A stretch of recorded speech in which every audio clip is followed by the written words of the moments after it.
He looked me in the eye and said, "You've peaked. We need fresh energy." Then handed me a severance envelope without realizing I owned the system that kept his company alive. "Hi, I'm Tessa. I built the architecture Nexora runs on, and they fired me without reading the fine print. So I stayed silent, let the deadline pass, and watched Monday morning turn into the kind of fire drill they never saw coming. Tell me, what would you have done if your life's work was erased with a smile? Would you walk away? Or walk back in? They called it a vision sink. I called it a hostel renovation with better lighting. The posters went up overnight. Glossy, bold, obnoxiously aspirational agility. Disruption. Velocity. Words meant to energize, but mostly used to mask uncertainty. Nexora had changed CEOs before I'd survived too. But this one felt different. This one felt like someone was sharpening a knife behind a smile. The first time I saw Liam Bradford, he was standing at the front of the open-plan floor like he was about to deliver a TED Talk. Slim, navy suit, no tie, polished loafers. He didn't carry a laptop or even a notepad, just a smile that didn't quite reach his eyes. "Call me Liam," he said, waving casually. "We're here to do great things fast. No bloat, no egos, just execution." I didn't clap. Some did. PR and HR mostly. I watched from my desk with my arms crossed, already counting how many streamlined processes would turn into chaos by next quarter. Liam's first move was to scrap what he called redundant routines. The weekly back-end sync, the one I'd led for years, vanished from the calendar without a word.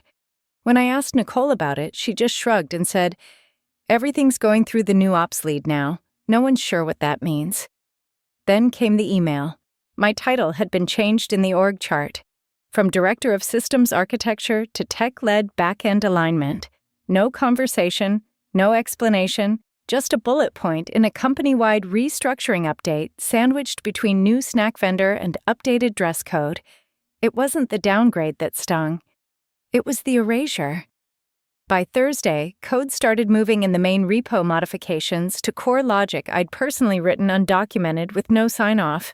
When I flagged it in Slack, a junior engineer responded, "Oh, Liam said he wanted us to try a new schema. Quick wins." My comment was ignored. At the next stand-up, Liam joined unannounced. He nodded along while Nicole ran through sprint updates, then interrupted mid-sentence to praise an intern's suggestion about the data cache. An idea I'd proposed the day before in the same thread. He didn't even look in my direction. "I love initiative," he said.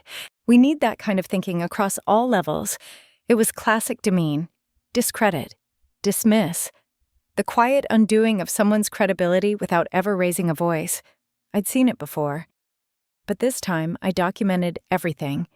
Friday morning came with that eerie calm, the kind where the coffee machine hums a little too loud and everyone avoids eye contact. I was at my desk reviewing a bug report no one else seemed to care about when I saw his reflection in the glass partition. "Got a minute?" Liam asked, leaning casually on the doorframe, like he was dropping in for a friendly chat. I nodded and gestured toward the chair across from me.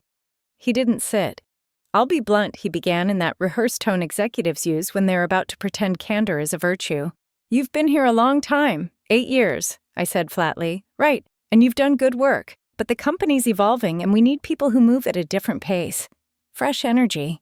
New alignment." I didn't blink. Meaning your role is being phased out. Effective today. Just like that. He slid a manila envelope onto my desk. "Severance details are inside. HR's already been notified." He stood there waiting for me to react. Maybe he expected tears, or rage, or bargaining. What he got instead was silence. I leaned back, crossed my arms. "You're letting me go. We're restructuring, without a transition plan, or a technical audit. We believe the team is equipped to handle it. That team runs on a system I designed. Alone, from scratch." "I appreciate your contributions," he said, already turning away. "But sometimes we outgrow people. That's just the nature of growth." I almost laughed. Not because it was funny, because it was tired. As he walked off, I looked around my desk. A clean coffee mug, a notepad with 3 lines of actual notes, a small snake plant I'd somehow kept alive for 5 years, and a flash drive, silver unassuming, tucked behind my monitor. I packed slowly, deliberately. I didn't say goodbye. Nicole caught my eye from across the room. Her mouth opened slightly, but I gave a small shake of my head. Not now. When I reached the elevator, I looked back one last time. The posters were still there, bold and hopeful. Velocity, agility, disruption. They forgot the fourth word, hubris. I stepped into the cab, pressed the button for the lobby. The plant fit neatly in one arm, the USB slipped into my coat pocket, and under my breath, just loud enough for myself to hear, I said, "Can't wait for Monday." The contract sat under a coffee-stained coaster, folded twice and half forgotten. It had lived on that table for years, wedged between unopened mail and a stack of magazines I swore I'd read. Beside it was a pen with no ink, a souvenir from a conference I barely remembered. I didn't feel angry, not exactly. Something colder had taken root overnight, clarity maybe, or resolve. Joe's coffee down the block still brewed a mean cold brew, and mine sat sweating on the countertop while I turned the envelope over in my hands. The air inside my apartment was still and cool, the kind of quiet that feels earned. I unfolded the contract. Thin, faded print on off-white paper. I'd signed it nearly a decade ago after Nexora's first near collapse. Back then, I didn't think twice about ownership, just survival. We were 4 paychecks away from vapor, and I'd worked nights redesigning the back end from scratch. I remember eating breakfast bars for dinner, booting servers at 3 a.m., patching in silence while the company dreamed of traction. But one clause stuck with me. I hadn't read it in years, but I knew exactly where it was. Section 12B, Intellectual Property Retention and Conditional Licensing.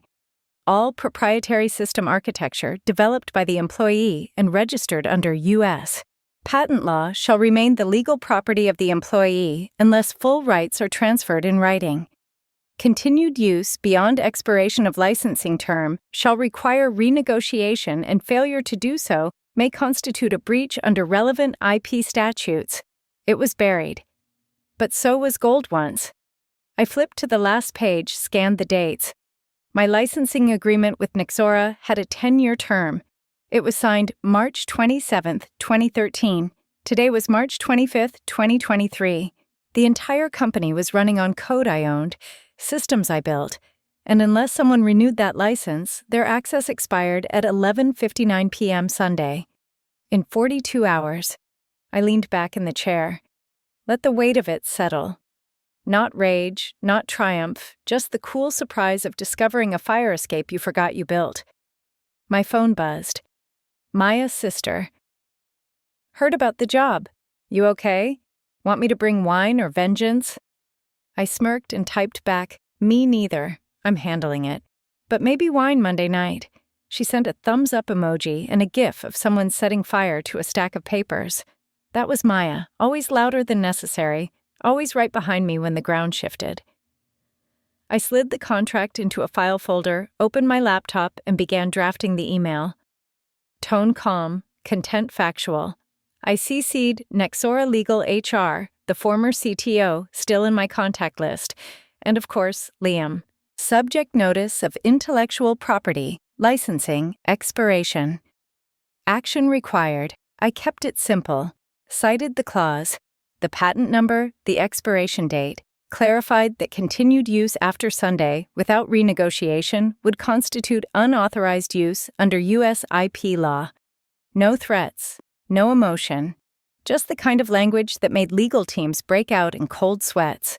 I signed it, Tessa Monroe, Patent Holder System Architecture. Nexora Backend v2.3. Then I hit send. I stared at the sent confirmation for a moment, then closed the lid. The sky outside had turned pale and foggy. The edges of buildings softened like a photograph left in the sun too long. I pulled on my running shoes and stepped outside.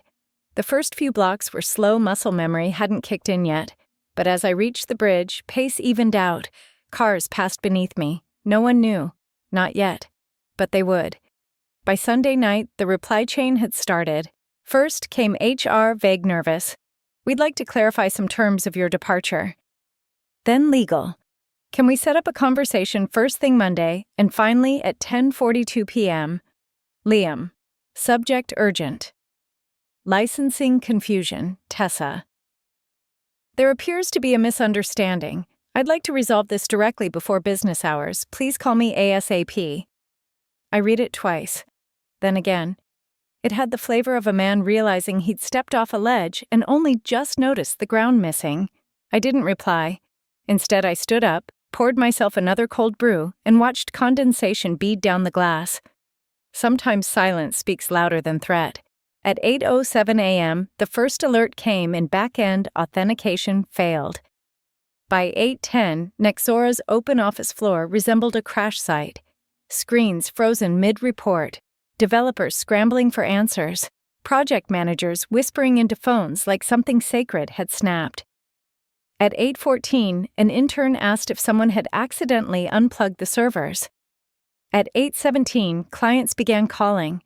I was on my balcony, still in my sweatshirt, sipping cold brew from a mason jar. Spring in Austin has this odd crispness, just enough chill to make the sun feel earned. Below me, a delivery truck struggled with a narrow turn. The city kept moving. My phone buzzed. Nicole. Tell me this wasn't you. I didn't respond. Inside my laptop sat closed on the table. A single sticker stared up from the lid. Own your uptime. It wasn't sabotage. I hadn't breached anything, hadn't touched a line of code since Friday. All I did was send a polite reminder that their license had expired. And then I waited. 8:25. Another buzz. Nicole, dashboards are down. Sales team's in meltdown. CTO is nowhere to be found. Max from Client Success is crying into his blazer. You planned this, didn't you? I said nothing. I wasn't celebrating. This wasn't a victory. It was just gravity doing its job. Once a junior dev joked we should call the back-end Tessanet. We all laughed. Well, most did. Now, no one was laughing. By 8:37, Nexora's legal team sent me a calendar invite. Subject clarification discussion. 9:30 a.m. I accepted. I changed into dark jeans, a navy blazer white blouse, simple earrings, hair pulled back tight, the kind of outfit that said consulting readiness, but also I have nothing to prove. I grabbed my laptop not because I needed it, but because a certain sticker tends to speak louder than a threat. Walking through Nexora's glass lobby felt surreal. For years, I entered through the side garage with a coffee in one hand and badge in the other. This time, I walked in badgeless coat, folded over my arm heels, echoing on polished tile. The receptionist looked up, blinked twice. Ms. Monroe. I nodded. They're expecting you on 7. The elevator doors opened. Chrome interior mirrored panel. I caught my reflection calm, precise, unreadable. I'd spent years building infrastructure no one noticed until it failed. Now they were noticing. I pressed the button and whispered more to myself than anyone else. Let's see how clueless he really is. I'm happy to talk, I said, placing my laptop gently on the conference table. But not about a job. We're discussing licensing now. The general counsel blinked twice.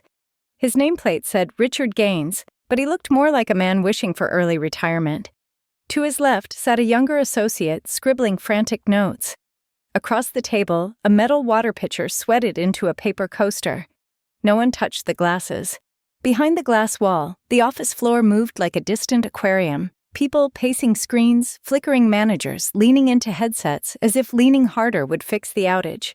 We appreciate you coming in. Ms. Monroe. Richard began, voice smooth like marble under stress. Our goal is to reach a resolution that minimizes operational disruption. Then I suggest you move quickly, I replied. Opening my laptop. The screen lit up, sticker visible, own your uptime. I've reviewed the terms, I continued, and I'm offering a licensing package reflective of the system's operational scope. $1.2 million for 12 months. Non-exclusive. Quarterly renewal. Direct support via myself or an approved consultant. And public attribution my name as architect and patent holder in official company documentation. The young associate dropped her pen. That's aggressive, Richard said carefully. Given the timeline, we'd prefer to discuss retroactive extensions under existing terms. You're free to prefer, I said, calm but firm. Unfortunately, your preference doesn't override a federal patent. He exhaled through his nose. Look, we acknowledge the lapse, but framing this as a negotiation under duress, it's not under duress, I said. It's under reality. Your backend is frozen. Client dashboards are down. Your stock was flagged on 3 forums before lunch. This isn't pressure. It's consequence. Silence settled like dust. My phone buzzed beside me. I glanced at the preview. Nicole Liam's telling the board you never disclosed the clause, says it was buried. Typical. I turned my screen toward them, clicking open a folder labeled Disclosures. PDF after PDF meeting summaries. Slack exports emails, all time-stamped, all sent well before my exit. I tapped one, enlarged the text. Subject FYI, Clause 12B. License expiry reminder, sent Feb 14, 2023. Please don't insult your legal team by pretending this wasn't flagged, I said. You were informed. You chose not to read. Richard's jaw tightened. The associate looked down. From the corner of my eye, I noticed someone sitting behind the frosted panel to the left. Cynthia Marks. She hadn't spoken, just watched unmoving. But when I mentioned license renewal terms and system resilience, she shifted her pen, not writing, just holding it still suspended. That told me everything. They weren't debating if they'd accept my offer. They were calculating how quickly they could make it look like their idea. Richard cleared his throat. The board may ask for modifications, perhaps attribution phrased as technical collaboration rather than explicit naming. I didn't smile. No, he blinked. Excuse me? You don't get to redact me for the sake of internal optics, I said. 6 years of uptime. Scalable architecture. Crisis mitigation. You ran on my system. You still do. My name goes where it belongs. Another pause. This is getting personal, Richard said cautiously. I leaned forward just slightly. It was never personal. It was structural. You forgot who built your foundation. I'm just here to remind you. And if you won't listen, I'll remind your investors instead. Cynthia's eyes flicked toward me. For a moment, the room held its breath. Then I closed my laptop, and slid the chair back with quiet precision. You know how to reach me. I walked to the door. The elevator was waiting, its mirrored interior gleaming under the halogen lights. I pressed the button. From down the hallway, I heard footsteps, quick but hesitant. Liam. Hey, he called out of breath but trying not to show it. We should have talked before lawyers got involved. I turned. His tie was perfect. Smile rehearsed. Hands shoved in his pockets like he was still running a startup and not piloting a ship into litigation. We did, I said. You just weren't listening. The elevator chimed. I stepped inside, watched the doors begin to close. This time no one needed to clap. They said the board would take a week. It took them less than 2 days. Wednesday morning, 9:02 a.m. I received an email marked confidential. We'd like to hear your perspective before final deliberation. Closed session, 11:00 a.m. Executive floor. I hadn't been on the top floor in years. The last time I was setting up the printer during a roadmap presentation. No seat, no nameplate, just me, cables, and caffeine. This time there was a chair waiting, with my name on it. The elevator doors opened to hushed air and plush carpet. A receptionist nodded without asking my name. The boardroom loomed ahead, glass and walnut polished within an inch of its existence. Floor-to-ceiling windows overlooked the skyline. The city shimmered, unaware it might soon outlast someone's career. Inside the board sat in a half circle. 8 members. No small talk. Liam was already there. Tie too tight. Fingernails tapping against his phone case in sharp, nervous rhythm. When he looked up, his eyes flicked over me with the forced neutrality of someone who'd Googled how to appear unbothered. Ms. Monroe, the board chair said. His voice was firm, neutral. We've reviewed the licensing materials. We'd like to hear your account. I stood not to dramatize, but because I'd earned the floor. For 7 years, I began Nexora's back-end systems operated on infrastructure I developed. That work was not transferred to the company. It was licensed, legally, temporarily, and that license expired on March 26th at 11:59 p.m. I let that land. Prior to expiration, I notified legal leadership and product in writing. The communication was acknowledged but ignored. After my termination delivered without performance review or transitional planning, no one renewed the license. The system failed within hours. Clients lost access. Operations halted. Liam shifted in his seat. What matters here, I continued, is not just the breach of legal protocol. It's the pattern. Dismissal of internal expertise. Assumptions of compliance. The kind of culture where leadership values optics over function and speed over sustainability. The room was still. Only the hum of the air vent behind me moved. Liam coughed lightly, then leaned forward. With respect, I inherited incomplete documentation. There was no formal handoff. HR missed the clause. Frankly, this feels more like a personal agenda than a structural issue. He looked around the table, seeking agreement. Finding none. We can't blame a single point of failure, he added. There were gaps in several areas. Comms, legal, IT. I didn't turn to him. I addressed the board directly. I have time-stamped messages, meeting notes. The clause was highlighted on February 14th. I've provided the thread.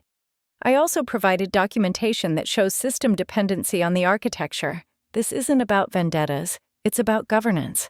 Liam opened his mouth again, but this time another voice cut in. Cynthia Marks. If you didn't know about the clause, she said, cool and steady, you didn't read the transition file. Her pen stilled on the notepad beside her. That single gesture was louder than any raised voice. The board chair adjusted his glasses. Thank you, Ms. Monroe. He turned to Liam.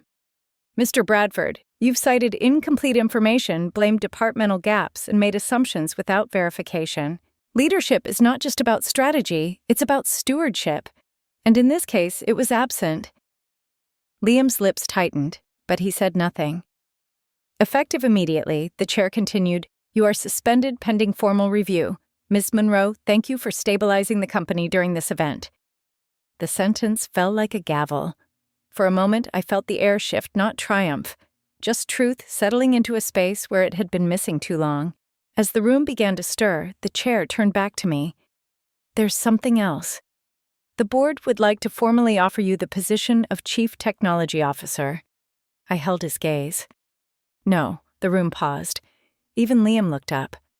I'm not returning as an employee, I said, but I'll stay for 90 days, as a consultant, on my terms. He nodded. No debate. When I rose from my seat, I didn't look back. I didn't need to. The message had landed, and this time, no one needed a nameplate to know who led the room. Are you the woman from the boardroom? The intern asked, wide-eyed, cradling a tablet like a shield. The one who broke the system. I paused in the hallway, turning toward her. She couldn't have been more than 22. Nervous posture, smart eyes. Her badge was clipped upside down, rookie move, but she carried herself like she wanted to earn the space she stood in. I didn't break the system, I said gently. I just reminded them who built it. She smiled, then reached into her backpack. This is for you, she said, handing me a laptop sticker with matte black letters. Don't wait for permission, I laughed a low, real laugh. You'll go far. It was late April now. The hallway air was warmer, tinged with the scent of coffee and fabric cleaner. Most of the chaos had ebbed. Screens glowed again. Slack channels had returned to memes and meetings. Nexora's pulse had stabilized.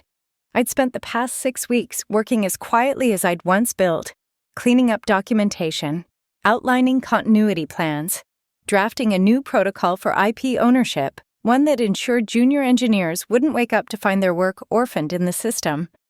I called it the resilience framework. Legal called it forward thinking. I called it overdue.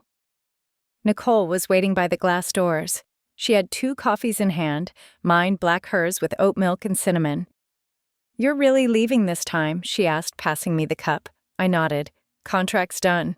And I'm not one for long goodbyes. She pulled me into a quick hug anyway. You changed this place. Let's hope it stays changed. The board chair caught up with me just as I was reaching the elevator. His tie was askew, his shoes scuffed. I liked him more for both. I have something for you, he said, handing over an envelope. Inside was a single-page letter printed on company letterhead. Ms. Monroe. You didn't just fix a system, you fixed the culture. Thank you. D.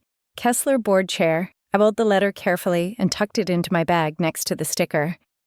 Back at my apartment, the sun spilled through the window like warm honey. I opened my laptop, not out of habit, but because I wasn't done building. Not yet. A new email blinked into my inbox. Subject: Consulting Inquiry.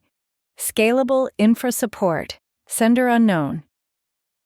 I smiled, closed the lid. Later that night, I pulled out my old journal for the first time in months. I didn't write much. Just a single sentence underlined twice. I never asked for power. I asked to be seen. They fired me thinking they erased me. All they did was make space for my name. Sometimes it's not the loud exits that leave a mark, it's the quiet, deliberate ones. I didn't walk away out of defeat. I walked away because I finally could on my own terms. In life and in work, people won't always see your value right away. But that doesn't mean you stop showing up or stop building with care. The truth is, systems forget names, but integrity remembers them. If this story reminded you of a time you stood your ground, I'd love to hear it. There's power in being heard, especially by those who once chose not to listen.